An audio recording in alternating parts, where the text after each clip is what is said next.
The last 4 days were a fever dream. I don't understand what happened to Nicole. No, everything I expected and more and less, and just what? It was just so all over the place that putting together the outline for the show caused me to feel like my brain was playing ping pong with itself. I feel like I've sent you about 6 voice notes today that were like, we forgot to put this on the outline to talk about this, so inevitably we're gonna forget something. We're gonna miss things, and that's just gonna happen because there was just too much, and we had a 2-hour episode last week, and we're still gonna miss stuff this week. So yep. Well, was the Vegas GP perfect? Of course not, but it definitely hit the jackpot more than they had to fold. And that will be the last of my silly Vegas card puns, I promise. But I had to do it. So, of course, we're going to talk about the disaster of the first 2 on-track sessions, but we're also mostly going to hit on all the things that really made us smile this weekend. So, bear with us. We'll get to the complaining part. But first, we want to give you the 5 reasons why this race was so much better than most of the races we watched this season. We want to talk about the best OMG moments and meme-creating events of the weekend. We're going to go through our favorite helmets, liveries, marketing moments, and they put so much on the spear, and we need to talk about it. The pop culture breakdown that we have to do post this race weekend is so big that instead of having just one gossip grid segment, we have decided to split it into 2 segments that I know are going to be unbelievably major. Nicole's been texting me just, this is insane, there's too much. We're also going to touch on what we learned about F1 and their US-based marketing strategy from the CNBC documentary that debuted this week. Reluctantly, after all of that, we will turn our attention away from the Vegas GP, I say very reluctantly, to cover some big stories that snuck into an already very crowded, overwhelming news cycle. Story number 1, what does GM registering as an engine manufacturer for 2028 mean for the Andretti bid for 2025? We got our first look at a potential 2026 regulations car. What will this mean for F1 racing in just a couple years? And then, of course, there is one more race, even though I don't know how anything could ever top this. This feels like the final race. So we will preview and predict that the Abu Dhabi Grand Prix that is happening starting Thursday as well. I think it's also a Saturday race. Finally, as always, we will end the show with Yellow Sector notes. The likely too many stories we missed because damn a lot happened this week. Well, I mean, we released an episode on Thursday and it's Monday and it's been about 3 days and I feel like there's been a month worth of news and we're gonna try to cram everything we can't talk about in detail into those Yellow Sector notes. But as a quick reminder, our reaction and breakdown of the Braun mini-series will be dropping in our normal Thursday slot this week, which is why this is coming out as an immediate reaction on Monday. So far, we're both really liking it and can't wait to chat with you all about your thoughts. That wraps up the Formation Lap for the Lewis Hamilton episode of Gridwalk, a weekly Formula One podcast that believes there are fascinating stories to discuss across the entire F1 grid. Please don't forget to like and subscribe if you're watching us on YouTube. Hello there. Also, leave us a comment. What surprised you the most about the Vegas GP? If you're listening on any audio platforms, please hit that follow button, turn on auto downloads, even if you just delete the download off. Just the fact that you downloaded it really helps. Oh, and drop a review because we want to hear what you think about the show. All these things we have to mention, all the other podcasts you listen to mention, the YouTubers you watch, blah, blah, blah. It's because it really helps us out. So thank you so much if you did anything above. Cole and Briana are lined up on the grid. It's lights out, and away we go. This week's grid walk. Friday, I was like, I'm kind of glad we didn't go for year one, but by the end of the race, I was like, oh, I wish we were there for all this chaos and silliness and stupidity. Yeah, but Thursday we would have been pissed. Yeah, totally. But maybe we would have been less pissed if we were at the Elmate bar at the same time as Lewis Hamilton. Maybe, but we wouldn't have because he doesn't have he has better transportation than we would have. I think we can both agree that this was one of the better races, like just on-track race experiences of the entire season. So last night, it was 1 a.m. my time, and I was watching, well, this was probably a little after when I was watching them drive around in a limo, but that was the most fresh thing in my brain. And I put together a list of 5 reasons why I think this race hit. and like what was really good about it. And some of them I think are repeatable, and some of them are just lucky chance things that created this perfect storm for this perfect race watching experience. Because my caveat to all of this is that at no point did I actually believe really that Max was going to lose this race, but I still loved watching this race. Yeah, there was enough that was like, well, you know, there's some action. We're going to have to see him get from where he is to up there. So how's that going to happen? And there was, I guess, a little seed of doubt. But that leads me to, why was this race better than most? Thing number one, there was no on-track runaway leader. And even though I didn't feel insecure about Max winning the race, the fact that I didn't have to see a number greater than like 5 seconds on the timing podium really just improved my overall mood. And I think the mood of all of us. But we didn't have anyone trying to convince us that Max wasn't going to win. But we didn't have to be annoyed that he was 20 seconds down the road. Yeah, it felt like it was close enough. And then there was the period of time before he went into the pits where he was given the penalty that says, well, what's going to happen? What are they going to do? Right. Are they going to serve it? Is there going to be the gap? And then you start doing all of that crazy fun math. And it's always just really fun when you get to hear is now in P1 and just getting like everyone just gets so excited seeing any sort of that overtaking. Because I was also in the place of Max was never not going to win. Sorry, Charles, love you so much. It was never not going to be Max, no matter where he was. So it was really exciting to see like the way that got up there. And then even once he had regained the P1 position, watching the battle of what then seemed to be a whole different race between Checo and Charles was like also so unbelievably exciting to watch. Right. And it wasn't a million miles down the road. Like it was all close enough where it was happening. Yeah, and like Max had to work for it, to your point. Like we had to actually see overtakes. They didn't just happen in the pits. There was overtakes for P1 multiple times on track. So thing number two. Yeah, I know, craziness.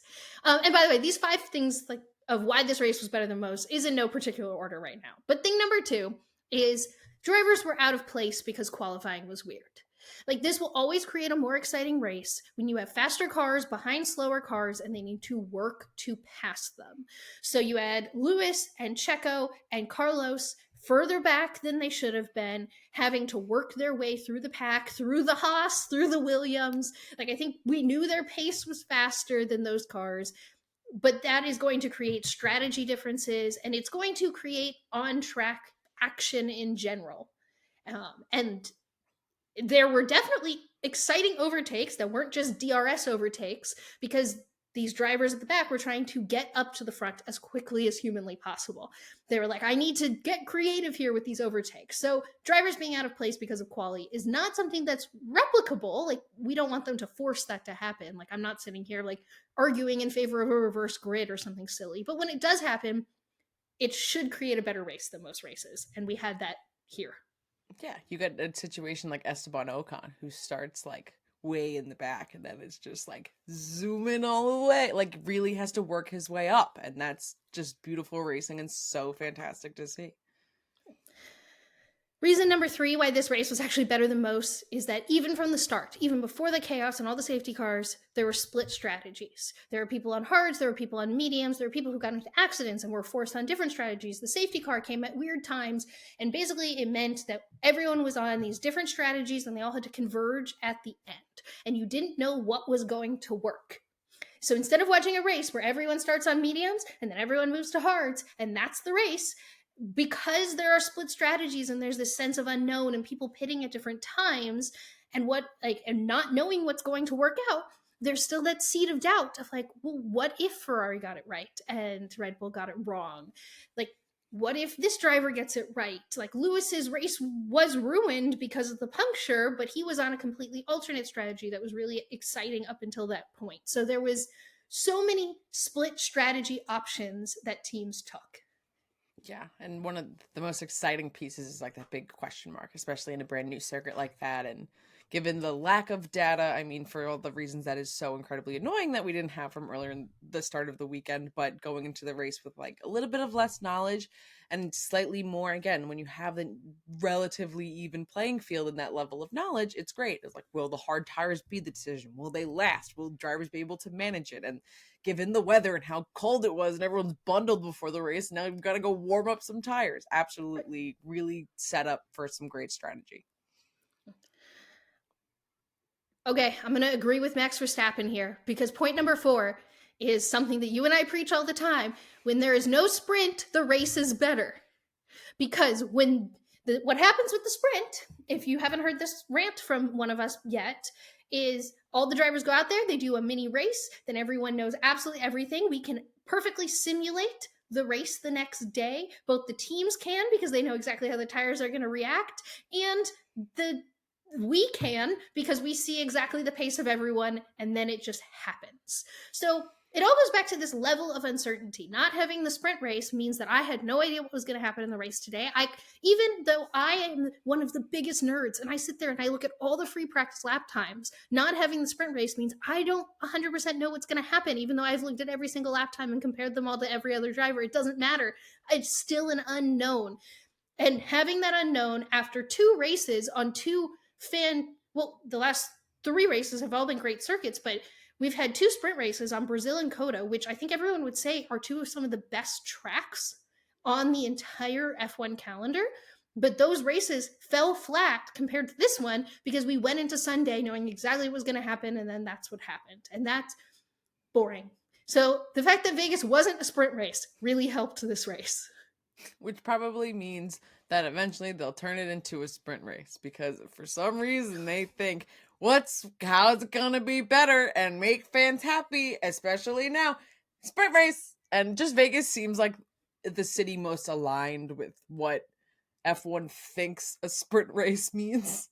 So Please no. I would love for it to remain no sprint.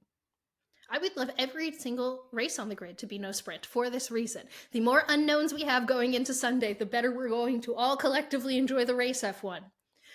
And then the last reason number 5, why I think this race was actually better than most, is that while it was a little touch and go there for a while, the drivers were actually correctly penalized throughout the race. And it felt like the drivers were held to rules correctly.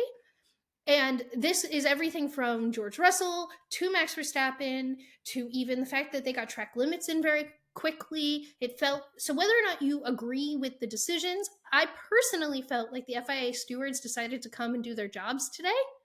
And that will always improve my general enjoyment because as soon as they penalize Max, I didn't have to sit there fuming that, of course, they don't penalize Max Verstappen. And things like that really do ruin my personal racing experience when I know that some drivers get away with things other drivers don't.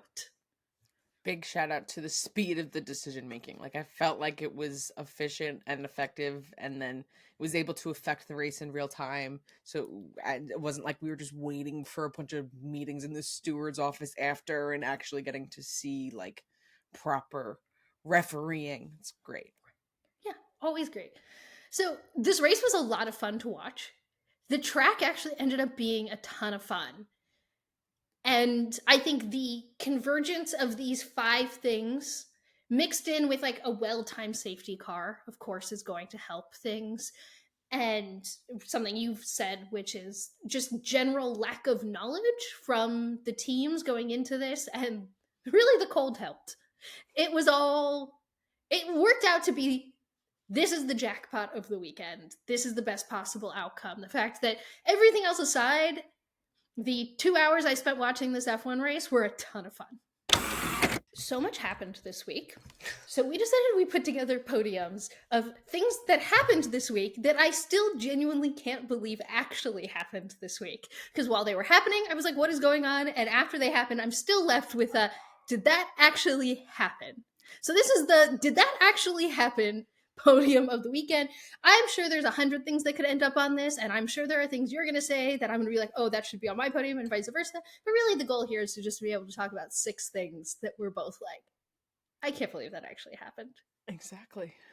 So, Nicole, what is your P3 moment? My P3 is Max singing Viva Las Vegas on the radio. Yep. I loved all the memes that everyone posted afterwards. That's like Max grumpy all weekend. Max after he wins, and he's just like, "Hello, I love this race. This race is so fun." Whoever the PR person who got to him, like, kudos to you. Yeah, it was Yeah. such an attitude switch of like, wow, we just want to burn the place down to Viva Las Vegas. It was crazy. That's a great P3. All right, my P3 is also Max related. And it was that the FIA actually gave Max a penalty for doing something bad on track for the first time in about 3 years. Oh my God. I mean, like, obviously it was his fault. He deserved the penalty. Like, it took them long enough to do it, but I'm still like, wow, they did it. I didn't know they were allowed to do that. I didn't think it was going to happen. It was like, oh, right, a 5 second penalty. Oh my gosh, for Max Verstappen. Too stunned to speak. All right, what was your P2? My P2, seeing these drivers sit in this cool down car with Checo in this red suit, kind of ultimate fever dream. I still can't believe they convinced Max Verstappen to wear an Elvis-themed race suit. It didn't process to me after, even when you sent the pictures to me, my initial response was, wow, why does everyone look like a McDonald's employee this year? And it wasn't like till the race where I was like, wow, oh my gosh, Max's belt around his race suit says Elvis. And then they're sitting in this car and I'm looking at Checo in the red and Charles in the red, and I'm having this like weird like cognitive dissonance of like, no, something doesn't feel right about this image. Like it looked weird. It was just giving me like the heebie-jeebies. the angle of it, the angle of the shot just also made me feel like ways. Yeah, I mean, there was so much I loved about the randomness and the glitz and glam of the Vegas GP. The having to take a limo to go to the Bellagio because they paid to be the location for the post-race interviews probably wasn't my favorite decision, even though I understand that some marketing exec paid a lot of money for it. But I honestly just wish everyone was saltier after the race, because I want you to stick a bunch of salty like race car drivers in a limo that close together. That I want to see. Yeah, opposite of cool down. Yep. My P2 moment is the fact that they actually kicked fans out in Vegas at 1:30 a.m. claiming that was like too late, when the whole point of Vegas is it's open 24 hours. And we'll get more into this at a different point, but like I couldn't have this podium and not have that on the podium where I'm like, what? Yeah, definitely what? Made no sense for literally Vegas. Mm-hmm. I don't know, but we'll get into all of that in a bit. All right, do you want to do your P1 first? Yeah. So my P1, I still could not believe this happened, and I kind of just take blame. Carlos, free practice, all of it, just all of it. The penalty, I predicted him on the podium immediately. Wrong Ferrari driver. Just what? And cuts me last week. If I'm going to pick a Ferrari driver, I'm not going to pick Charles, because only bad things happen to Charles. Ugh, I can't believe water cover, manhole cover, whatever. All what? How is that happening 9 minutes into a session? Oh, no words, lots of words all at once. But I'll just give you my P1 of my I can't believe this happened podium. F1 on their national feed showing a sign that talks about Lewis Hamilton being an 8-time champion. I did the thing. Look, We all know this. This is just a fact. We all know that Lewis should have his 8 championships. The fact that the TV broadcast crew is now like, whatever, let's show the cute kid talking about the fact that Lewis Hamilton was robbed. Like, we're all just gonna stop pretending now? Like, have we all agreed that we're all gonna stop pretending now? Is this confirmation of that? And like, whoever you are on the live feed who made that decision, just know that you had my jaw on the ground in a good way. So much meme content from this weekend. It's no surprise that the Vegas GP was like the most memeable thing that's ever probably memed. It's If it wasn't crazy. It would have been a failure. But yeah. We talked going into this that a key part of a rubric for this race being successful is that it's just silly enough that we can meme it. And I feel like it was definitely silly enough that we could meme it. Beyond. My P3 is Carlos Sainz dropping the trophy in the Netflix Cup. My P3 is all of the Elvises in the paddock welcoming the drivers. My P2 was Sassy Spear, is what I'm calling it, but it's whenever they would make the sphere look like slightly confused at something. And like my P2 is the FIA grid balcony box, whatever you want to label as like that FIA fence box with the red lights behind it. Yeah, that is definitely my honorable mentions. I just like it's so good. It's so good. But my obvious P1 had to be the limo. That was absolutely, it's one of my honorable mentions because my P1 is Checo and the announcer just absolutely frozen in time.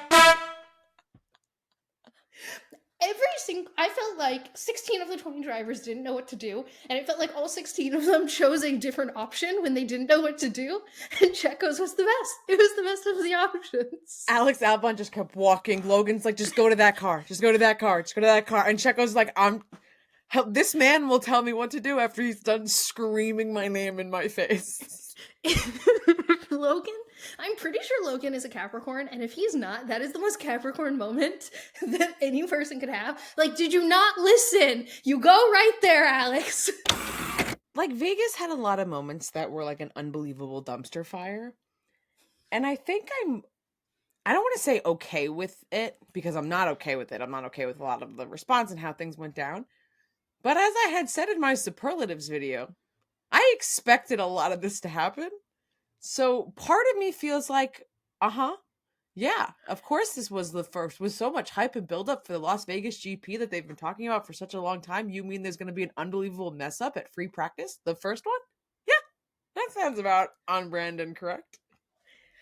Yeah, I can't help but feel like F1 got away with one here, considering that Carlos wasn't injured, like no other driver was injured. I put together a whole video on our social media feed about like all the times in recent history where this has happened at a street circuit. So the fact that the track was approved without them coming up with a solution for this water valve cover that like I think we all could have probably predicted that would have happened is unbelievably frustrating to me. And we did say in our preview show, we were like, this weekend would be a success if there is not a big safety issue. And guess what? Immediately, day one, giant safety issue. But this spiraled completely out of control because F1's PR management of it was unbelievably awful. I will say that if you and I paid thousands of dollars to go to a race and all we got was a $200 merch voucher that wasn't even equal to the cost of the ticket, I would have been unbelievably mad. You at least need to, if you're not going to refund someone, you at least need to give an equal value comp to what that is. We got 3 notices and no apologies. All of that being said, I was impressed that this was the only really nightmarish thing that happened, to your point. And I think that the response to it was blown out of proportion because there are a lot of bad actors who just wanted this race to fail. And they were able to latch onto this and get even more mad, sometimes even at the wrong people, just because it happened. So it's like one of those things where like social media creates a tornado and then like F1 does nothing in their PR management to stop the tornado. And then people who wanted this to fail now get to point to this and say that it did fail because of this. And like the race was really fun. They figured it out. Like it all ended up being okay, except for those like couple thousand people who bought single day tickets and only saw 8 minutes of on track action. The one thing that we haven't gotten an explanation for that's really frustrating to me is I don't understand. The whole point of Vegas is that it's up at astronomical parts in the night.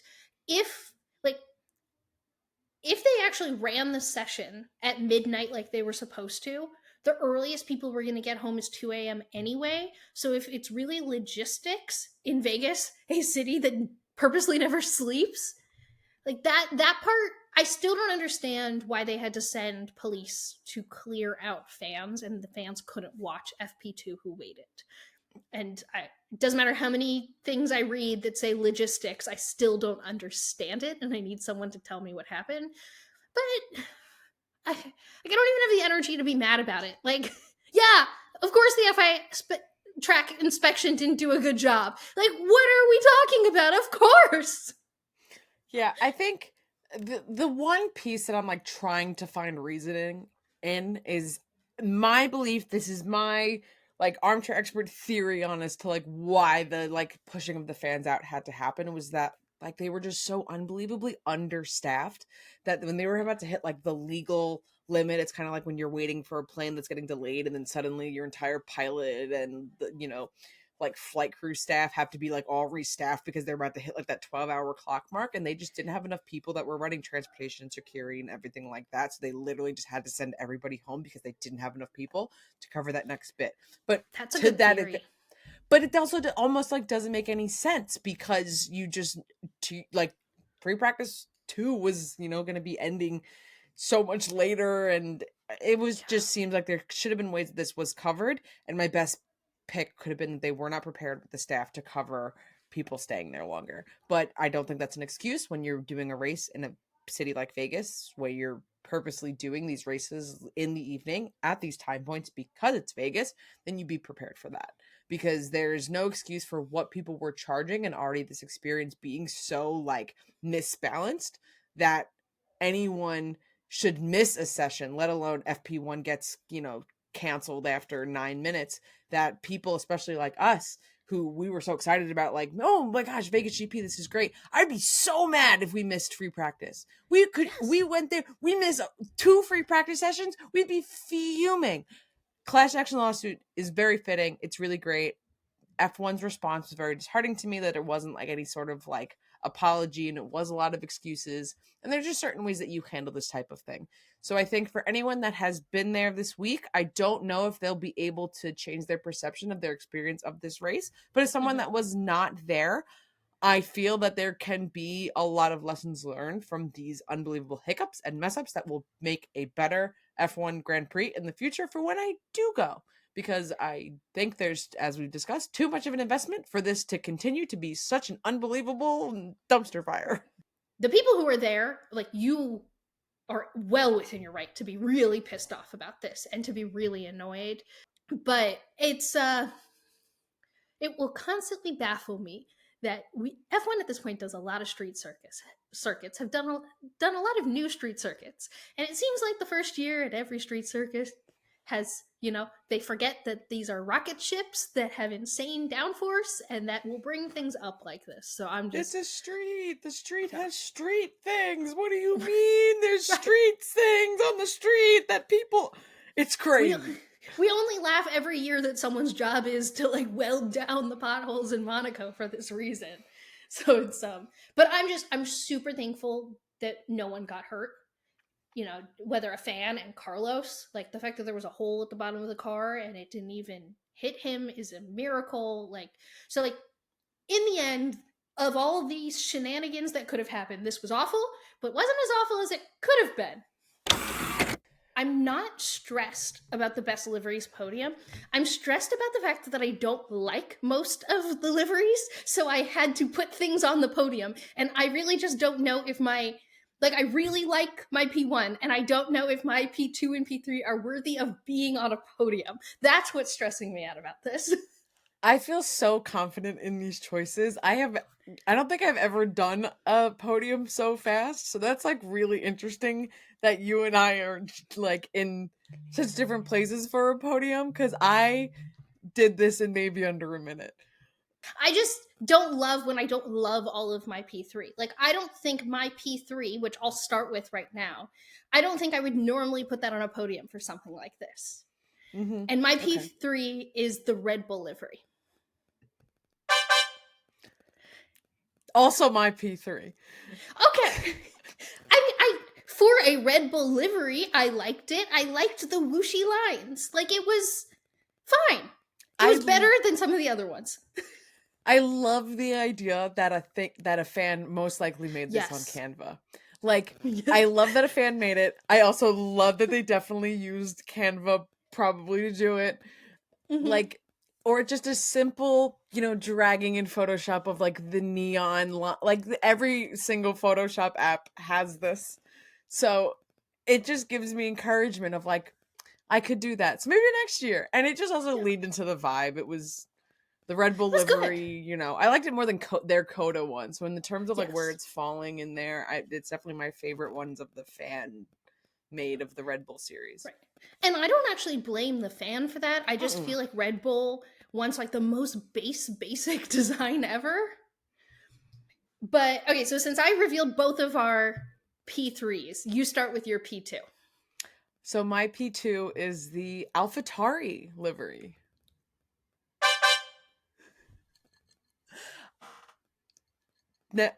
You look so stunned. I feel like okay. I won't say why I'm so stunned. Say why it's your P2 first. I don't want to. I really loved the way that they somehow were able to make a black and white livery look like a set of moving lights. Like when you're driving down the strip and like the lights are flying past you, or just anything in Vegas, like they were able to create that in the livery. I thought like the merch that they had to go with it was really, really cool. And usually when AlphaTauri does liveries, I'm not impressed at all. And this, I thought they did a great job of doing somehow the most minimal Vegas GP livery possible, with it being so very Vegas. My stunned face was because to me, this was so clear and obvious, the P1. This is my P1. I figured. Right. Like, I was like, how is this only your P2? I don't understand, because this is one of the most creative liveries I have ever seen just happen. Like, it doesn't matter that it was Vegas. Like, this was just so cool. Yes, you are forgetting. Well, now I don't want to jump, but I am inferring that we potentially may have like a similar P2 to P1. So what's your P2? My P2 is the Alpha, and I'm gonna guess that's your P1. It is my P1, because if there's anything in the world that I absolutely love, is an unbelievably like, let's lean into the chuggy Vegas vibes and a black livery. And oh my god, they did both. And I love the race suits. Like, it was what I wanted. And it also came later. I think it was one of the last liveries to be revealed in last week's episode. We still hadn't seen it. Like in our yellow sector notes, it was they're doing something. And when it was revealed, I was like, yes, a Vegas livery. They did the thing. So that's why it's my P1. It was very clearly my P2. My stress about this podium was I didn't feel like the Red Bull was deserving of a podium spot. But my only other thing I was thinking about flipping it out for was the lame McLaren livery. With like all the, I don't know. Yeah, I was disappointed. I was shocked that in a race weekend where 7 teams did special liveries, that I was really only obsessed with 2 of them. Mm-hmm. Yeah, I felt like there was going to be so many options, and there weren't. And I feel like people are going to be like, but what about Williams? I'm going to be like, yeah, okay, the clip art was fine, I guess. I just... I've seen Williams even do better. Like, if we're going for like clip art vibes, then I thought that Red Bull did it better, is really what the decision was. Agreed. McLaren's livery wasn't even really a livery. They just put a bunch of Jack Daniels stickers on it and they took away the paint. Like, I had a lot of questions this week about decisions, and that was one of them. When we were getting started to do this, and right before we just hit live now, Nicole just went, my P2 gets interesting. So we're going to talk about favorite helmets of the weekend, because despite a very down year for drivers bringing specialty helmets, a lot of drivers did bring specialty helmets this weekend. Which we had high expectations for, and some of them delivered. I do have an honorable mention. I will save it for the end. Same, as do I. But my P3 is Esteban Ocon's Deadpool helmet.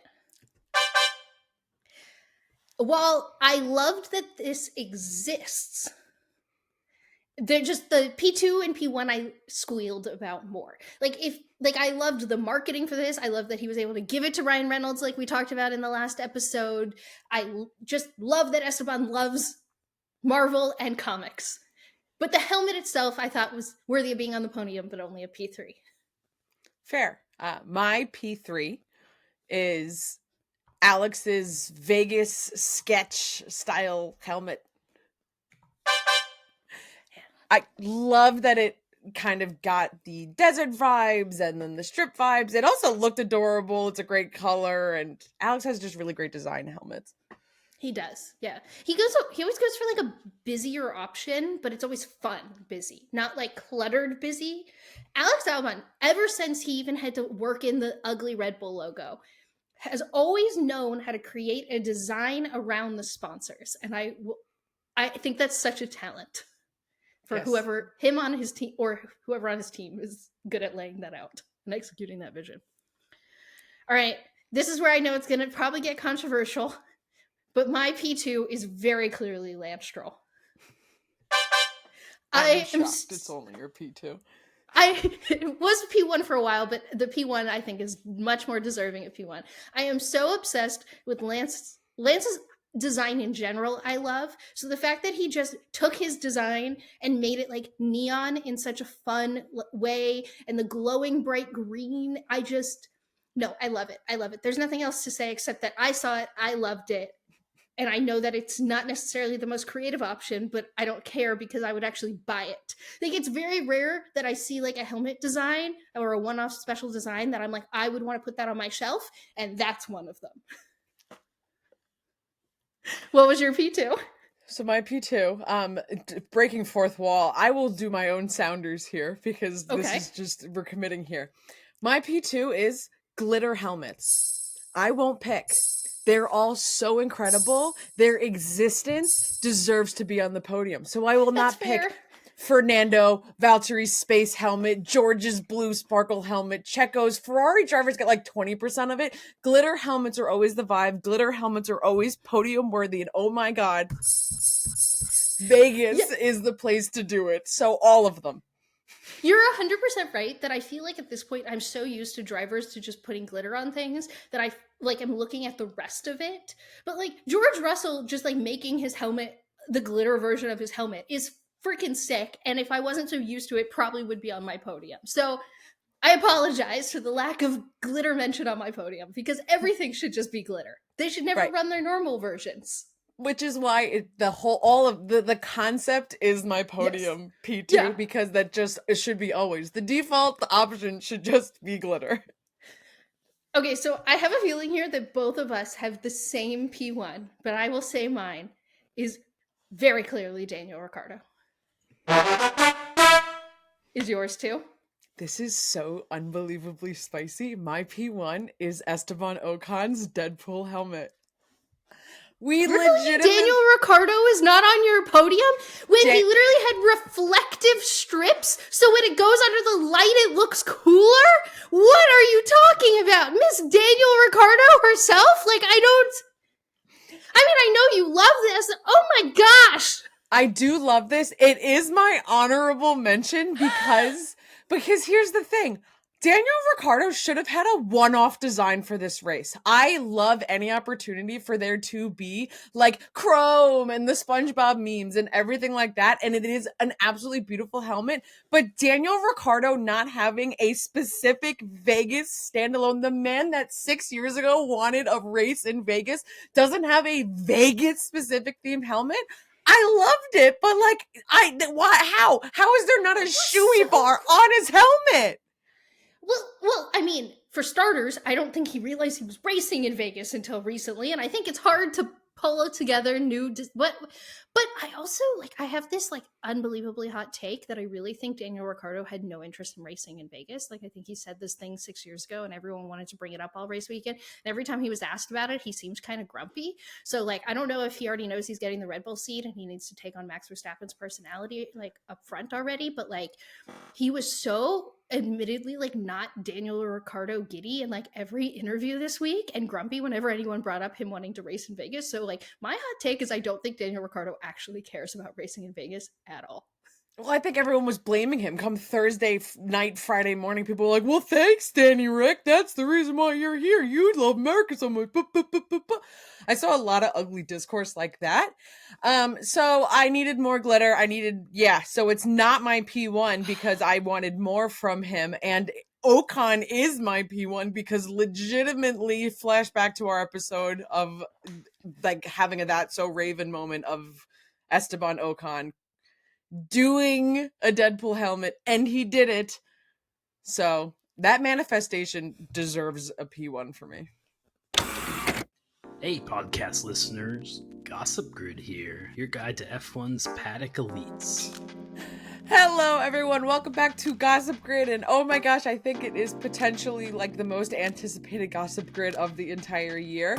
There are going to be things that I miss. There are going to be things that I forget. And it has been something I've been nervous about all weekend. But we're just going to thrive on what we have here because it's already a jam-packed list. Okay, so we're first going to talk about all of the Gossip Grid celebrity mania news that went down this weekend. But first, the thing that we have to get over is that Motorcore is alive and thriving because almost every celebrity is wearing some type of leather on the grid. So it's their go-to. Motorcore is still hot and going at it.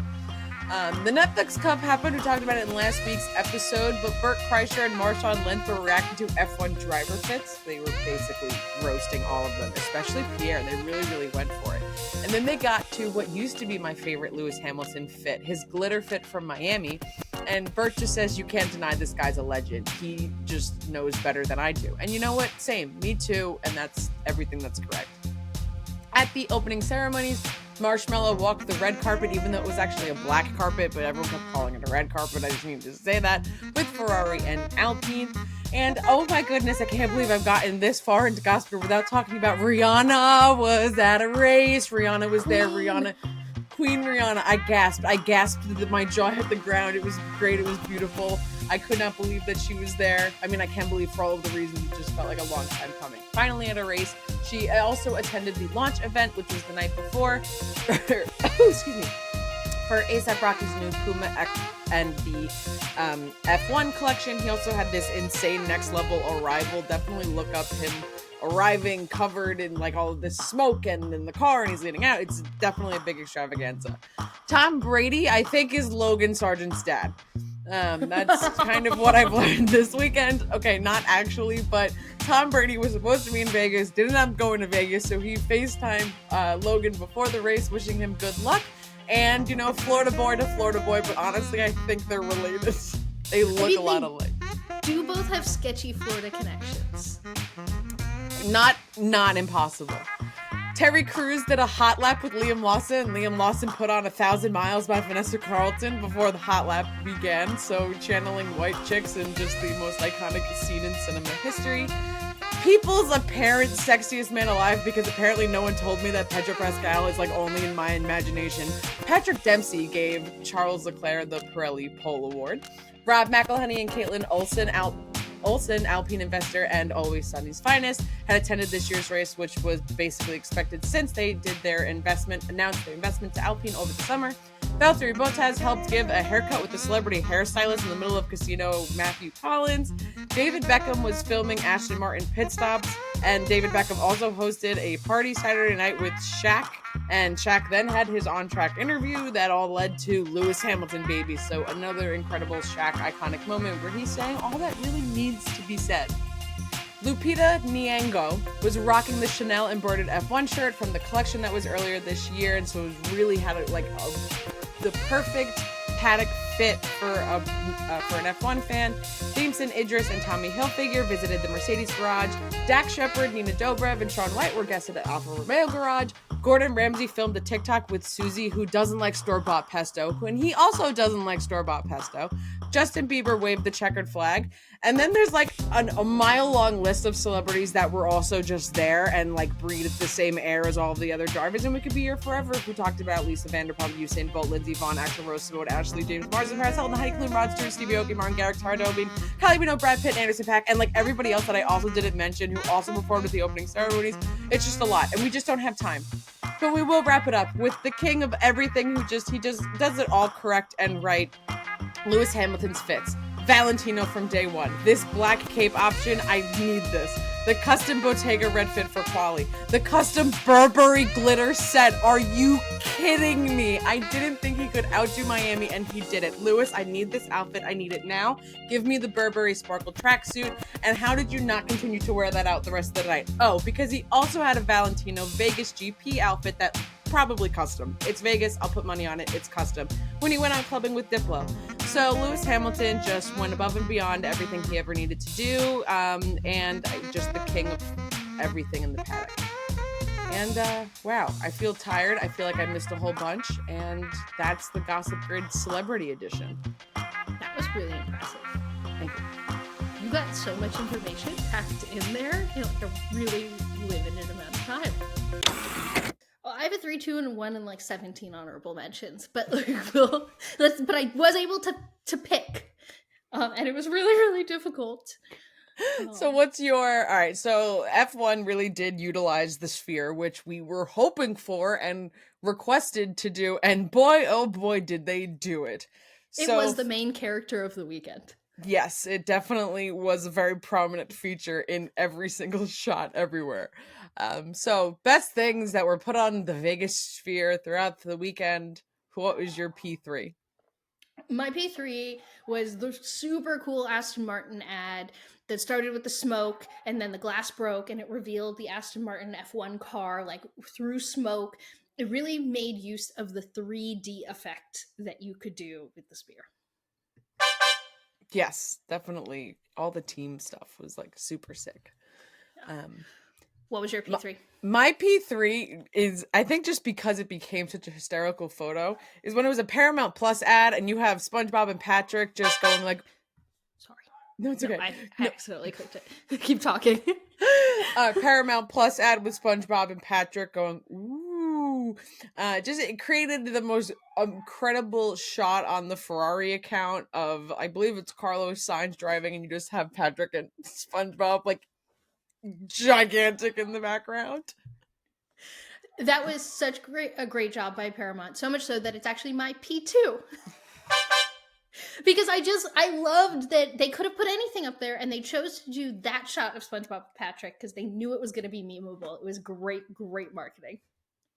Absolutely incredible. Well, my P2 is just like the entire intro Vegas F1 graphic, that full neon light graphic design like that they really introduced at the opening ceremonies was just sick. Unbelievably sick.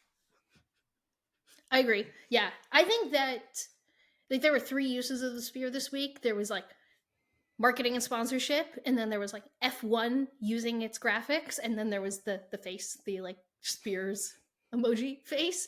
But like I think F1 was really creative with all the different ways they used it this weekend, and that, to your point, I think was one of their best. All right, my P1 though is when they put a racing helmet on the little emoji guy. That's also my P1. It was so cute and so smart and so fun, and he always looked so sassy and then so happy, but he was wearing a little racing hat and I loved it. We were so excited to already have like the sassy emoji face like potentially happen when like Charles had a moment or something. The fact that they put a racing helmet on this emoji's face is unbelievable. Created just like the perfect spectator viewpoint, 100%. So some rapid fire honorable mentions that we didn't mention here. The Mercedes choice of ads where they just put the Mercedes star with like all the fun backgrounds was unbelievably sick. They did the full F1 title sequence on it. It could have been better, but I just liked that they did it, and then F1 edited it together to like be correctly timed with the music. The Chrome logo with the little McLaren cars driving around it, like Chrome understands that it's a circle logo and they put it on a circle spear. It was sick. And last but not least, the fact that during the race they like put things like when there was a yellow flag, they made the whole spear a yellow flag was really smart, really fun. And do you remember when like the spear wasn't supposed to use the colors red, yellow, or blue at any point? And the fact that they used it the entire race just deserves an overall honorable mention for me, because like clearly there was some miscommunication between the FIAs asking them to do that and then them saying, nah, no thanks. And I find that funny. Giant yellow face. I'm like, well, that's still definitely yellow. But my honorable mention was, wow, in actual use, the yellow flag, the checkered flag. It might have been also the yellow flag. I was like, well, I guess that's helpful if it's yellow there. Yeah. But interesting. So shout out to the Sphere. Can't wait to see how it continues to, really be involved in future F1 races. There were so many good marketing moments this weekend, or sponsorship announcements, or just like things in general that like scratched the marketing itch in my brain that makes me so happy that I can't believe I only wrote down one. I only have my P1. Yes, I was so overwhelmed, and what my P1 was so head and shoulders beyond everyone else that like I think I was just like when I was doing this earlier. Okay, well, I have it an honorable mention and a full podium, so we can start. I'll rapid fire my P3, P2, and then we can see what the thing that stood out to you amongst absolutely every single marketing extravaganza thing that happened this weekend in Vegas. I'm sure you'll be able to figure it out. So what's your P3? My P3 is Lando's helmet collab with Mischief. I didn't realize his helmet was a collab. Right. So fun fact about me, I am obsessed with the Mischief company. We don't have time to explain like their entire deal and why they exist and just all of their drops and stuff, but it's on my bucket list to one day own one of the things that they do in their drops. I'm very confused as to how like the snake helmet is tied to Mischief, because it doesn't necessarily feel like what their brand does and everything, because it's usually like a satirical joke and not snakes in the desert. But interesting. Which feels very on the nose. Yeah, it feels very on the nose, but Lando and Mischief seem like a really good pairing together. So I'm sure there will be more. I got a notification from the Mischief app. I was like, this isn't a drop. This is telling me to look at Lando's helmet. I meant to say when we did our favorite helmets that Lando Norris's helmet was my honorable mention. I thought it was very cool, and I liked that he didn't go casino. He chose a different option. Yeah. All right, what's your P2? My P2 is the Rolling Stones and Aston Martin collab. Yeah, it is. What an incredible pairing of having their logo all throughout the garage, on the livery, on like just the helmets on the wall, promoting their new album. Oh, absolutely incredible. Yeah, that almost ended up on my list, but really everything was trumped by this P1, which all I wrote here was a Lewis Hamilton racing event. Yes. Because Lewis Hamilton ruled this weekend. So he did a pop-up shop for his Plus 44 line that had a mascot walking around, and like, you guys might not have been listening since the Miami GP episode to know that like there's really very few things in this world that Nicole and I both love more than a mascot. If you put a mascot somewhere, we are going to get hyped. Then he was announced as being a part of Fortnite now with Roscoe. Then he also announced that he's going to be a part of Rocket League. And then he did a collab with Race Weekend Magazine, which is just a really cool company. And then on top of that, he did a bar for his new non-alcoholic spirit line, Almave. And he went to the bar and he made drinks and like it was a Lewis Hamilton racing event. Nothing else mattered. So by the time I got to P2 after writing Lewis Hamilton racing event, I just went, okay, I don't know what else to talk about. Yeah, you could have done the whole thing. My P1 is the Fortnite. I mean, Roscoe is in Fortnite. Nothing else really matters. But I do think it is really important for me to mention my honorable mention because it's a marketing thing that worked. I did buy the Valtteri Bottas butt calendar. So I'll keep you posted when that arrives. And it's for charity, but it worked.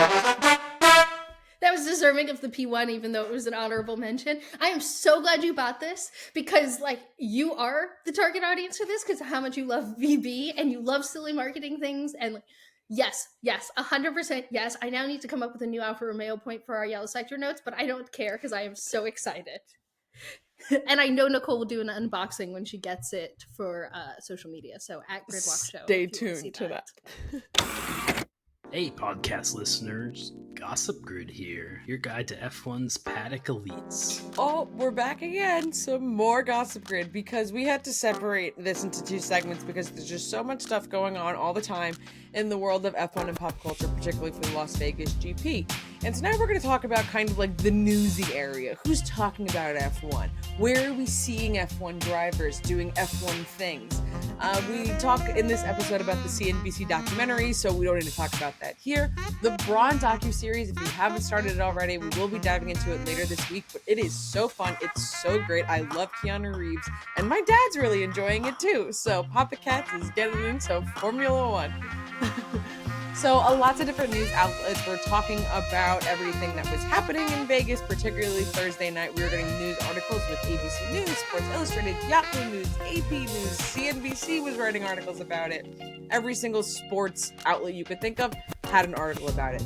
I still am shocked as CNN's coverage of Formula One continues to grow, and they were posting about Vegas literally all weekend. I have to give an unbelievable shout out to GQ Sports for keeping me alive with all of the content. This weekend, they knew what to do, where to go, who to ask, and what to be doing. They How to had find Lewis Hamilton as quickly as possible and give us that context. They were basically on the Lewis Hamilton beat, and I loved it. Yeah, GQ Sports knows you definitely have like something in your ear that's like, Lewis is arriving, we need to go, we need to film his outfit, what is he wearing, we have to get him. So GQ Sports was really kicking it off last week really strong with Oscar Piastri going over all of these different racing movies, and it really enlightened me that I need more F1 drivers breaking down some sort of scene from Cars that explains why Lightning McQueen did something either illegal, correct, or just like why the strategy was the way that it was. Because Lightning McQueen refusing to change his tires to discuss the reasoning behind F1's pit stops is such an incredibly fun idea. And Oscar Piastri made it very clear that he has seen Cars multiple times and knows how this one ends. So Oscar Piastri gave a really great, lighthearted, fun interview on GQ Sports, definitely showcasing his personality. It's great to see where he's grown from the start of the year until now. Also featured on GQ Sports, A$AP Rocky was all over the place this weekend, and he was asking, what are your 3 essential items that you need to bring to any race weekend?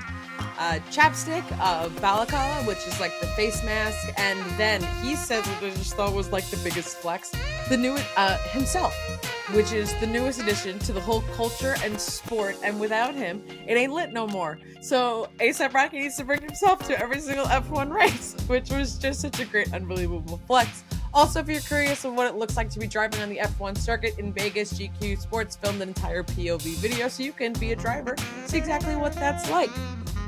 The Bleacher Report was also another crazy outlet that was all over the place. They were asking Joe what drivers are most likely to do what. So Max is most likely to be late, Nico's most likely to get a speeding ticket, and no surprise, as he said, there's no explanation, him and Lewis would be most likely to be in Paris Fashion Week. Logan Sargent thinks that Ricky Bobby is faster than Lightning McQueen. Lose Yourself is the first song that he puts on when he's in the car, and he also plays Toad when he's playing Mario Kart. All of those things are incredibly predictable for him. George Russell, the last celebrity that he has texted was David Beckham. He's gotten 5 speeding tickets in his life, which is somehow surprising and not surprising at all. And George Russell's most surprising thing about Americans that he just really doesn't understand is he thinks Americans are so positive. And I'm confused of what Americans George Russell is really interacting with. That's his official takeaway. And then my last little bit of F1 driver content that we got from all these different news outlets. Alex Albon was asked to draw his most ridiculous impossible F1 track, and when asked to draw the hardest track, he led to the creation of Rail the Snail, when it is basically just this giant twisty turn of a track that looks like a snail with really impossible turns, and he said Williams will finish P19 and P20 on this track. Alex Albon, king of content. I think this gossip grid has forced me to need to lay down. I definitely forgot things. Sorry if I missed some of your favorites. There was so much in store. I need a nap. Until next time, gossip grid will catch you later. All right, we had a lot of fun last week doing prop bets and not just our normal predictions for the Vegas GP. So we're going to run through them. I think some of them are a little subjective, so we have to figure out what the answer is here. But we'll see how we did.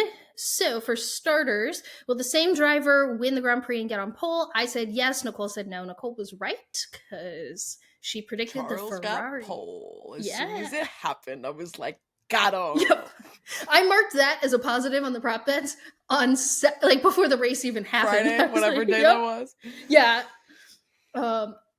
0.5 or more, over under 0.5 crashes due to the pit lane exit. I don't think we had any chaos due to the pit lane exit at all, which means we're both wrong. It was an under. It was towards lap like 36 or 40. I was like, wow, I really thought we were going to be talking about this pit lane exit like the whole time. Right. As soon as we got through practice without any chaos, even though not a ton of practice happened, I was like, yeah. All right, over under 3.5 race day DNFs. You went under. You were correct. I felt like there were going to be that many DNFs, but everyone just kept getting back in the race. It was just, there was a lot of nose replacements. There was a lot of like, well, there's damage here, but we'll keep racing and keep going. Yeah. People were gonna crawl through that finish line. Yep. Over under 0.5 engine related DNFs. We both said over, and we were both wrong. They were just driver errors. All right, over under Super Bowl mentions in the F1 TV race broadcast. And the line was set at 1.5. We both went with under. And we were both correct. I didn't hear them mention the Super Bowl once, right? I don't recall like it being mentioned at all. So I also want us to be right, but someone can tell us if we were wrong, if they said the Super Bowl twice, but I don't think they did. Yeah, please tell us in the comments, because I have to admit that I don't listen to a lot of the race commentary. It's very soft, and Lewis Hamilton's radio is very loud. All right. Yes, no. Sparkles or glitter on the Pirelli podium hat. I said yes. Nicole said no. And there were not. I have to talk about the fact that the hat did look like a knockoff version of the normal hat. It felt like they went to like one of those stores, you know, when you go to Disney and there's all the like stores around Disney that sells like sort of Mickey Mouse, but not Mickey Mouse, so they can't hit with the copyright claim. It felt like the Pirelli hat was the like almost the Pirelli hat, but they didn't want to get hit with the copyright claim. So this is what I think happened. I think someone at Pirelli listens to Gridwalk, heard that we had a prop bet about this, and they were like, oh my god, we need special hats for this. And then they went to a mall, and they were like, here's the Pirelli logo, make it gold. And then they got 3 hats made. I like that it was gold, but it just, it felt less sparkly than, I don't know. So, over under 0.5 Lewis Hamilton custom made outfits. We both went with over. We were both correct because Saturday and Sunday had custom parts of it. Well, sorry, quali and the race, because I guess it's technically Friday and I don't know, it's confusing. What day is it? Yeah. And finally, an Elvis impersonator will be involved in the pre or post race. I said no, you said yes. Shockingly, I was right, even though there were Elvises involved with the paddock the entire race weekend. They did not do anything pre or post race that we saw on the broadcast. So, but that honestly feels like a caveat that I won there, like because we were specific, not because like I actually won. Like Elvis was very involved this weekend. Christian Horner was calling Max Elvis like on the radio, so I don't know what you're talking about. Elvis was at the podium celebration. He was literally P1. He's right there. So it's yes. His belt said Elvis. Like, what do you mean? So did Checo's. There were Yeah. 2 Elvis. Yeah, I there were should 2 take the Elvis over on impersonators. Elvis. Yeah, you know what? I'll give it to you just because that's incredible, and I loved how uncomfortable it made Max Verstappen that Christian Horner kept calling him Elvis because of the marketing deal. But let us know if you enjoyed prop bets, and if so, for the 2024 season, we'll do them much more often. CNBC put out a 30-plus minute documentary on mostly the business and marketing side of F1. They released it coinciding with the Vegas GP this weekend. It came out after we dropped last week's episode, so that's why we didn't talk about it in the build-up, even though this kind of classifies as something that happened in the build-up. It clearly is something that they had been working on for a long time, because they had clips from Miami, from Silverstone. It was all over the season that they've been interviewing a huge number of heavy hitter F1 people. So, like, yes, it was Zach Brown and Toto Wolff and Christian Horner, but also Stefano and the head of Liberty Media. And like, they got all the heavy hitters to talk about the business and the investment that F1 is making right now into growing their sport. And I took away 3 major headlines from this that I don't know if these are everyone's headlines, but these were my personal things that made me go, ooh, and I really wanted to talk to Nicole about them. So the first thing is, it has been estimated that F1 invested $500 million in the Las Vegas GP weekend. And they actually said that it was much more than that, at $600 million being invested in Vegas. So we know that they created this building that's going to be up year round. That's going to be like their US headquarters. And there's a 10-year Vegas contract. But this still makes me wonder what percent of that $600 million is on this like overall investment in building up that building and everything, versus how much does it actually cost for them to operate the Vegas GP every year? Like, next year, it's not going to be 600 million, but is it going to be 400 million? Like, how much? Were you also stunned? Yeah, I was also stunned, because I was like, had the same questions of, okay, well, what does this include? Does this include the entire brand new building and everything that was involved in, F1 establishing their claim and stake in the Las Vegas community? I will be intrigued to see, as like the coming weeks, go on, what profit and revenue information we do get from this race, because I think, given the fiasco with tickets and how there was like really seemed to be like a late in the game push to be like getting all of that done, I'm curious to see if there was any sort of return on this and how that will impact the spending moving forward. I mean, 10 years is a really long time, and F1 clearly set the bar very high for a very extravagant race of, fireworks going off of every single building down to the Las Vegas Strip. So I think the bar is set expensively high, and you want to be able to maintain that. So I think I gotta think there's got to be like a drastic drop, because it can't remain at like a $600 million estimate. That's just not sustainable when you aren't if you're not selling out every session. Well, and I mean, I have to think at least 70% of that was infrastructure, that's a one-time investment. But even that, like, if I just start doing rough math on like the number of tickets sold, and let's say F1 gets even 50% of the ticket sales, which even feels high, like 50% of the revenue generated from ticket sales is what I meant to say. Like, that even seems high. Like, there's no way that they could cover costs on a $100 million race with the number of tickets they're selling, even at the cost of those tickets right now. Because they even said that there weren't even 1,000 general admission tickets. F1 said that their attendance this weekend was about 350,000. And that's like, if you sum up all 3 days together. But still, like, the math isn't mathing. So there's no way that it has to be that a large percentage of that is one-time cost investment in this. But I don't know. The number blew my socks off. Even knowing that they cared a lot to invest in this, I had heard the $500 million figure being thrown around, but for Liberty to basically just say, nope, it's actually more than that, I was like, ah!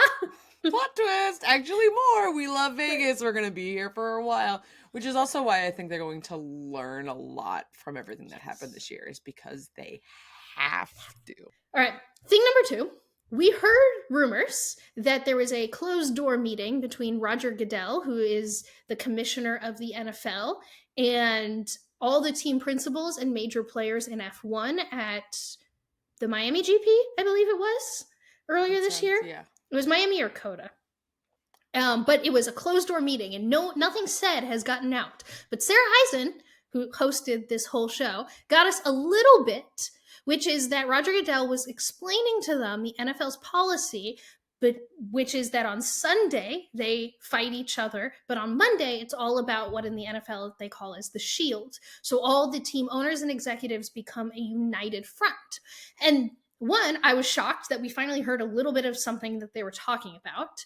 And 2, it really got me thinking about the dynamic in F1 of their PR personas compared to the NFL. So I'm mad at the NFL all the time, but they handle it so much better. Their PR is so much better and does such a better job at making me less angry at them. And part of that I've identified is it's because the NFL is a united front, they don't use their journalists normally as PR extensions. They allow journalists to do their job and be journalists. But we hear the correct PR statements from the team and the league jointly all the time. F1 has this weird relationship, and I won't get too much into 2021, where all the teams and drivers are just constantly complaining and fighting with each other. And then F1 is forced to use their talking head journalists of Sky Sports to be their PR arm, which creates so much distrust from us as a fan base, because we know that a lot of these journalists in the paddock are just talking heads for F1. And it just creates this whole environment of distrust with everything that is going on. So one, I was excited to hear what some of the things that were actually discussed in this closed door meeting. But then it just got me off on this tangent of PR, and I wanted to throw it to you, Nicole, which is, do you think F1 could ever operate in the way the F1 operates, where everyone's on the same page, giving the same PR statements about anything? And then should they operate that way? The should is an interesting part of it. So the first part, I don't think it's possible for F1 to ever operate this way. There is such a power of personalities, and not to say that the NFL doesn't, but the NFL is structured in such a way that it's a no nonsense type of place. F1 likes to pretend to be no nonsense when its fuel is nonsense. Right. That's a beautiful way of putting it, Nicole. So there's certain ways that I think, F1 can learn from the NFL on ways of, I think that they can learn to issue statements faster. I think that they can learn of what fan bases need to be hearing from. And I think it's very, evident from this weekend that they're still learning about a lot of how to issue a proper statement. Not that the NFL is absolutely perfect on it, but I think they've just gotten to a better science. And it's also so huge. When you have 32 teams and you're, dealing with 10 that basically feel like 32 sometimes, it is such a different realm of things. So I don't think F1 should necessarily operate in the exact same way as the NFL, because I think it is just, in terms of sizing's different, the product's different, your customer is a little bit different. I think you'd really annoy a very large percent of the fan base if you begin to operate like the NFL operates. But just, yeah. I think the biggest difference that's preventing them from, to your point of could NFL operate this way, is that the NFL owns its regulators. So the NFL and the referees are the same thing. And the NFL punishes teams if something goes wrong. The FIA, being a separate entity with different business interests and different goals than F1, in my opinion, is really what puts a wedge in this, particularly because the FIA hasn't been seen to regulate consistently. So if certain teams certain teams know that the bigger of stink they make, the more likely it is. There is a 1-to-1 correlation between creating a stink and the FIA listening to you. So much of it comes down to, like, it would be better for F1 if they could have a united front. But because they all don't trust the FIA to regulate, they can't be a united front because they need to create the stink to get the regulatory body to do what they need to do. And that, I think, as a fan, is very entertaining and also frustrating. And, like, I don't, like, to your point, like, nonsense and drama is part of what makes this fun. And if they were all this perfect PR machine, then there would be a lot less of that.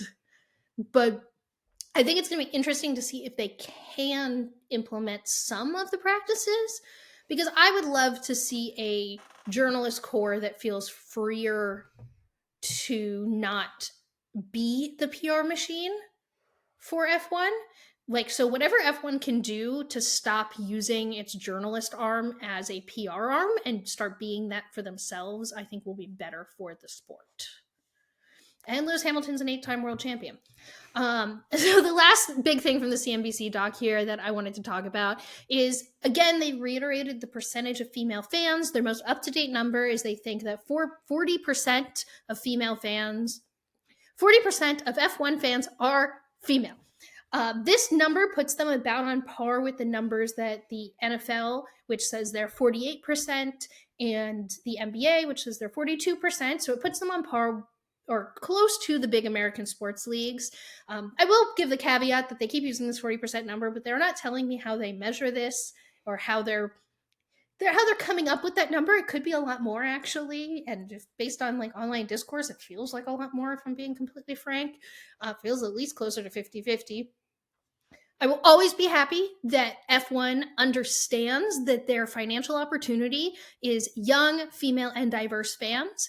Anytime they do something like this, they reiterate that they understand that that is their new audience and that is the audience they should be appealing to. It has also gotten to the point now for me personally where, great, you have recognized, but they haven't actually put anything in place to start appealing more and talking to that group of fans. So that worries me. But I will always be happy to hear this number and hear that this number is important to them. So I'm throwing that without a question your way. What about you? No, I definitely think you're really hitting the nail on the head of knowing and doing are very different things. I think we've been knowing and speaking a lot about the discourse of growth of female fans in F1. Like, okay, again, not new information. I think it will be really interesting having the full year of F1 Academy and aligning with the F1 calendar and just seeing how F1 utilizes having both of these series at the exact same time, and appealing to a fan base that way, because I think a really great way to be appealing to your female fan base is utilizing your female drivers that you have. So doing that across the board, and I'm not just saying like female because female, but just like giving it that platform. It's like a T-ball easy in of making that more of a, known space. I would also like to see if they could do some things over the next year to make races safer and to make races more accessible for a younger demographic. And it doesn't have to be every race. Like, I don't personally agree with a lot of the criticisms that, like, Vegas needed to be cheaper. I think Vegas should have been cheaper based on the cost benefit of buying it, but it didn't. You could also keep Vegas the same price and make the value of it worth more. Like, there's always going to be races, like, I think based on the calendar right now, it's like Singapore, Vegas, Monaco, Miami are these like more luxury events, and I think that's great to have on the calendar. But have other races, make sure Coda's accessible for people, make sure that Silverstone becomes more accessible again. Like, there's always, so you need to make sure there's opportunities for young people to actually attend these events, and then you need to make sure they're safe when they're there. And I think these are two things that F1 could easily do in the next year that would really help them out in keeping this demographic. Yeah.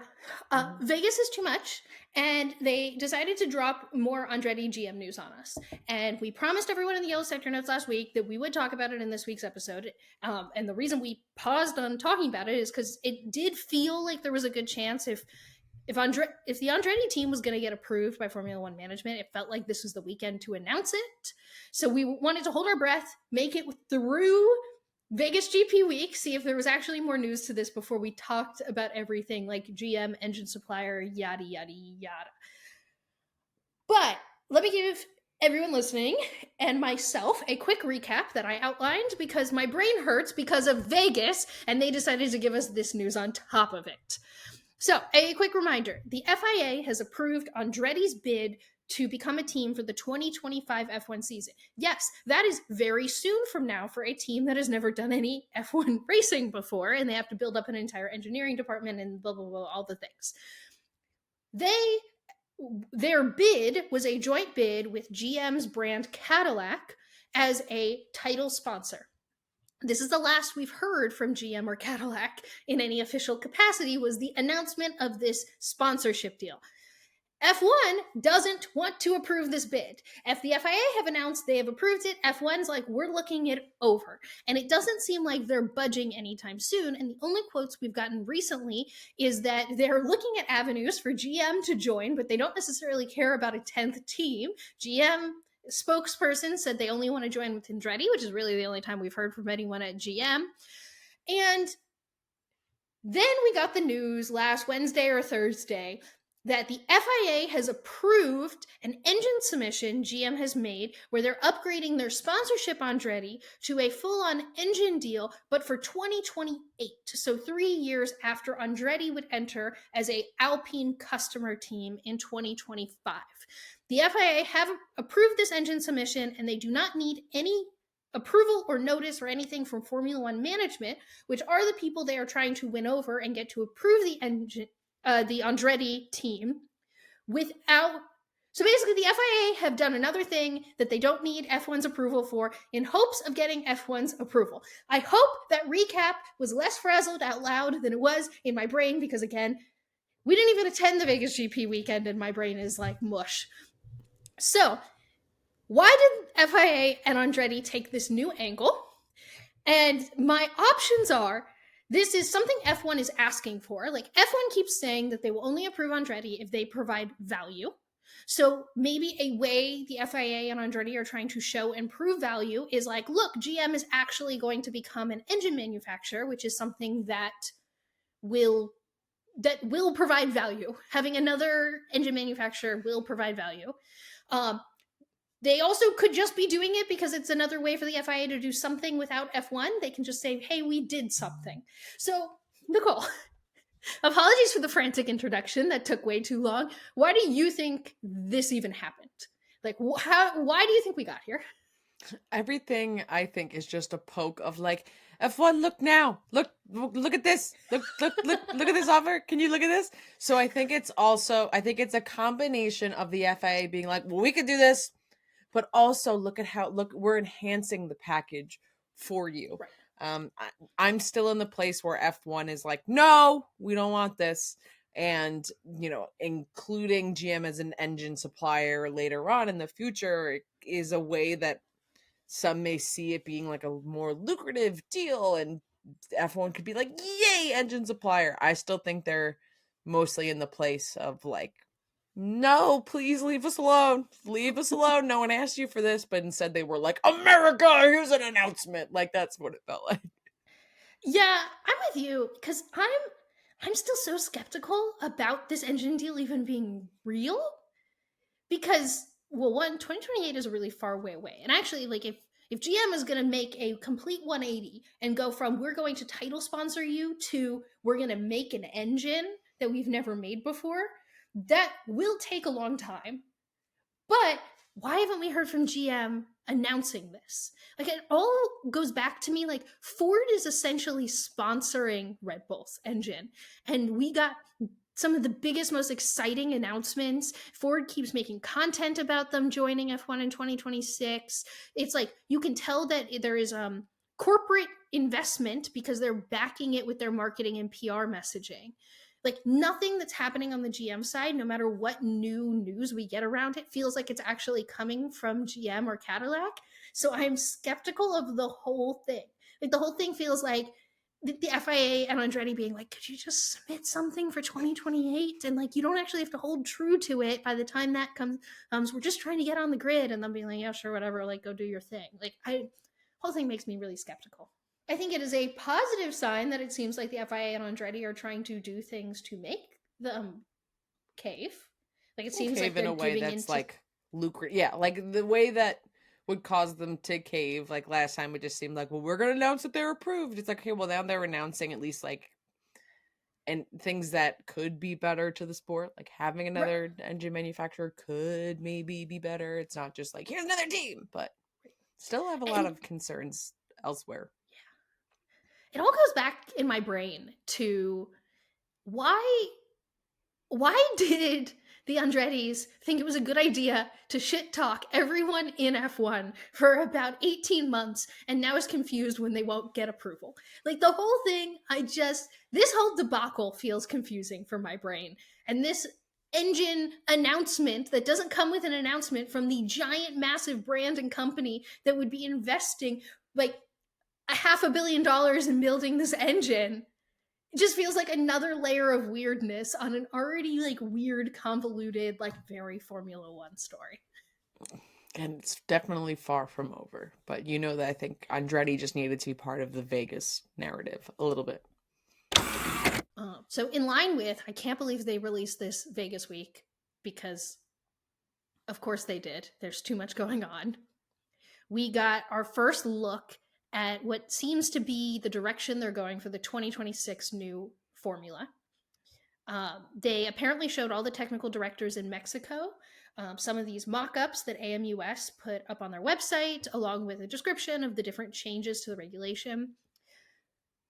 If there's one thing I was reminded of when watching the Braun docuseries that we will talk about more on Thursday, is that F1 has been trying to do one thing with their regulations since the dawn of time, which is make less dirty air so cars can pass and be more competitive on track.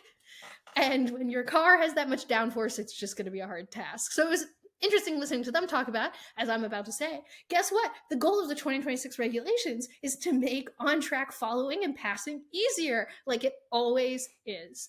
But that's not the only goal.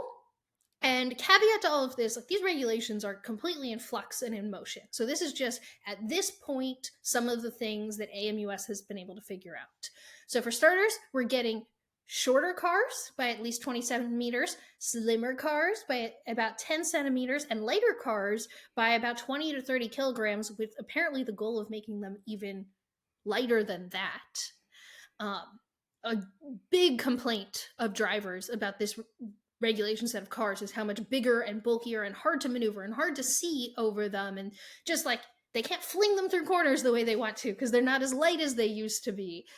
So it has been clear to me with these technical, like with this new direction that they're showing the technical directors, that that's at least a goal, that we should get smaller and lighter cars. And that makes me hyped.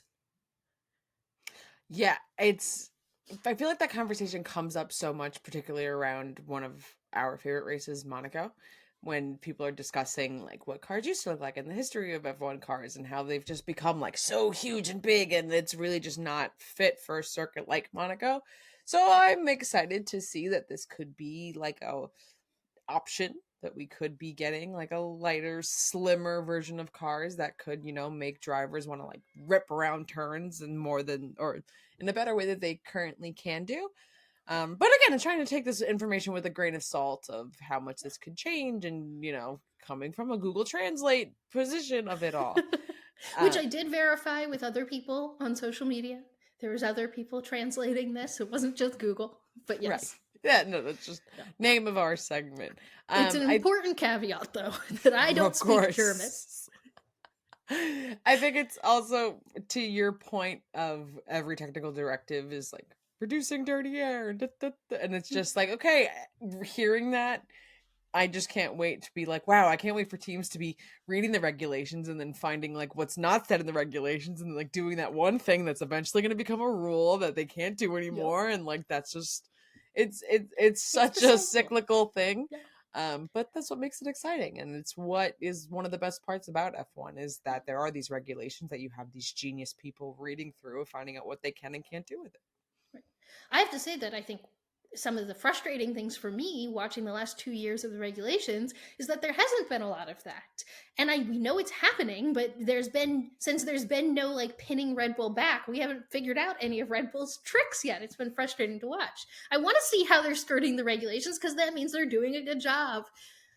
The second big thing I pulled out, so we have smaller, lighter cars. The second thing I pulled out is that they're continuing their initiative to reduce air spirals around the wheels, which is a main cause of like dirty air.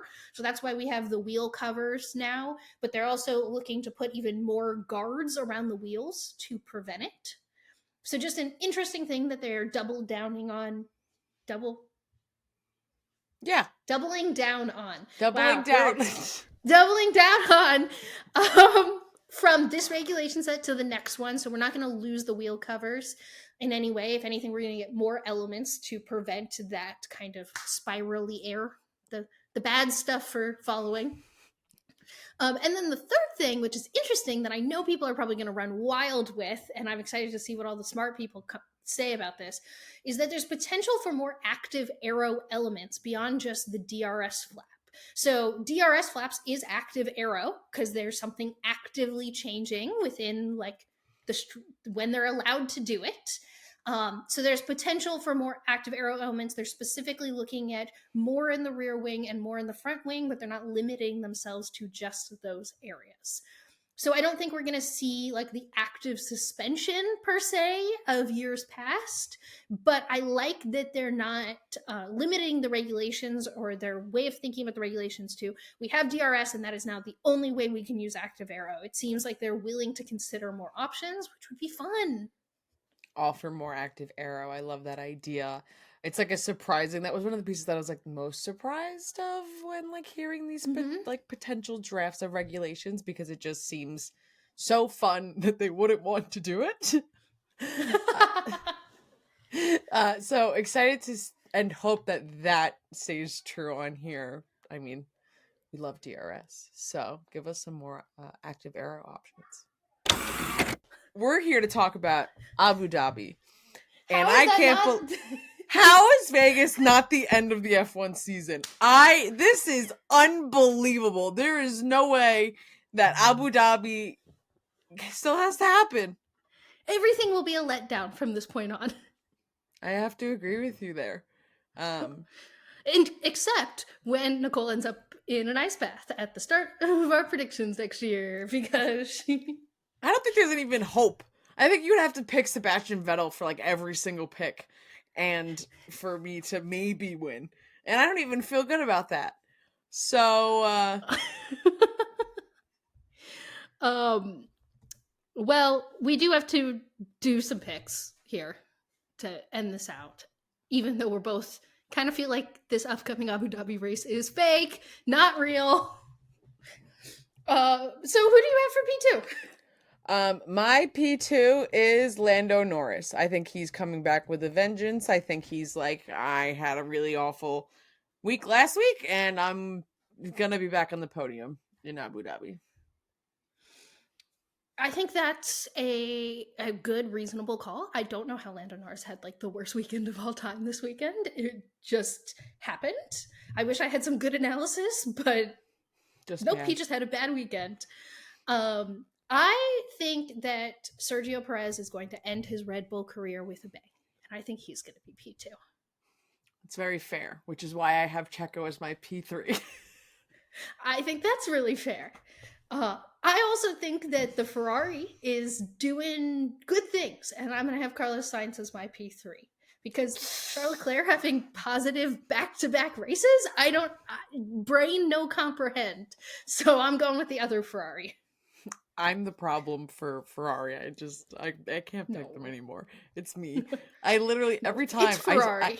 I've gone back and forth of swearing on and off them, and I literally picked Carlos last week, and he's like, all right, grid penalty. Charles is on the podium. No way. There's fake world. There is a curse on Ferrari that has nothing to do with you. Maybe. All right, now we have P10. wrapping out the year, going out with it. I'm putting Alex Albon just because. What do I have to lose? I also went with Alex Albon Yeah. because I think I was really disappointed for Williams this week. Like, there was a world where the race strategy worked out in more of their favor and they ended up with points. So I really hope Williams ends the year with some points. And so I also put Alex Albon P10. Yeah, it felt right, felt good. And yeah, makeup from this weekend should have been better. You know what didn't feel right or good is that I felt very attacked when I read a tweet this week where someone said that Mercedes is just Williams with Lewis Hamilton, and that hurt me right in the soul. We don't have time to unpack all of that. Who do you have last to finish in Abu Dhabi?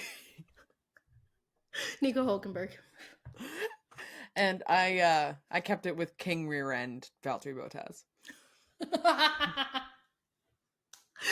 Oh, all right. And then, honestly, I think this could be a spicy, exciting one. What team do you have to score the most points that's not named Red Bull? I kept it McLaren. I decided to go with Ferrari. No, you didn't! I'm gonna close my computer. You pick Ferrari? What? Okay. We've lost it. We've officially... It's okay.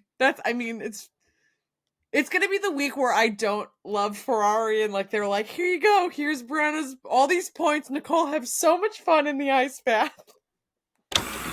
Welcome back to Yellow Sector Notes. Not the fastest walk around F1, but we will complete a full lap around the paddock, hitting every F1 garage.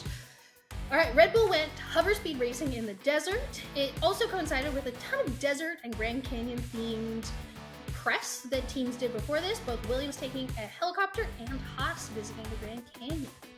Mercedes announced this week that WhatsApp is a new sponsor for the team. Also, if you're looking for that Lewis Hamilton car Funko Pop that went around social media, it's officially on sale in the Mercedes merch store. I am sorry to your wallet. Going into the final race of this season, Ferrari is now only 4 points behind Mercedes for P2 in the Constructors. Now, P2 gets positive vibes and an additional 10 million in winnings. P3 gets more wind tunnel time. Which one do you want? In case you missed it, Lando was sent to the hospital after his crash for, quote, precautionary measures. He seems okay, but the impact he had definitely was hard.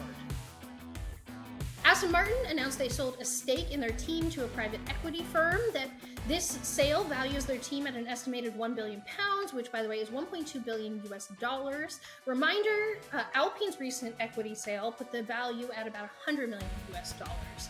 So it's not surprising that Aston Martin is above the Alpine team, but it's still crazy to see that the team is worth over $1 billion.